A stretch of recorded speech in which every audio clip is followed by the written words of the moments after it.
One way that you can do it is calculate your law of averages. That's what I used to do every single day, right? So what I would do is I look at the previous week and I look at how many dials it took on average to get me to one set, right? So for example, I actually calculate my total dials for the week. So let's say that you made like 800, but let's say you made 15 sets. Divide the dials by 15 sets total. That means one in every 53 dials is one set essentially, right? And of course, what you'd aim to do is actually try to improve that number. So like one of my goals was like to improve my law of averages. How could I get a set in every 30 calls instead of 53? Because then you have like more leverage and it allows you to be more creative like when you're setting weekly goals.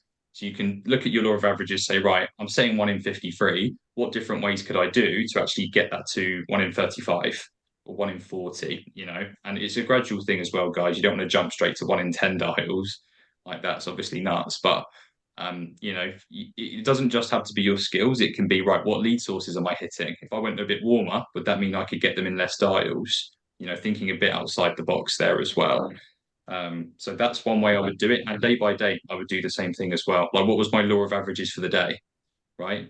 Oh, okay. What can I do to improve that for the next day?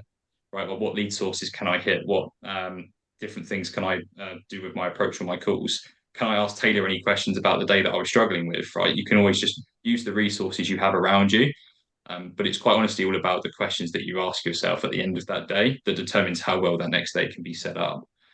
Um, but yeah, that's really crucial. Like if you can do the law of averages for the day and then the week, and then figure out what areas I can improve on to improve that number, that's how each week you can start to see improvements in your own performance. And it's not just like, oh, I've got a week of work today and that's it, right? Because then there's nothing to track and improve upon there.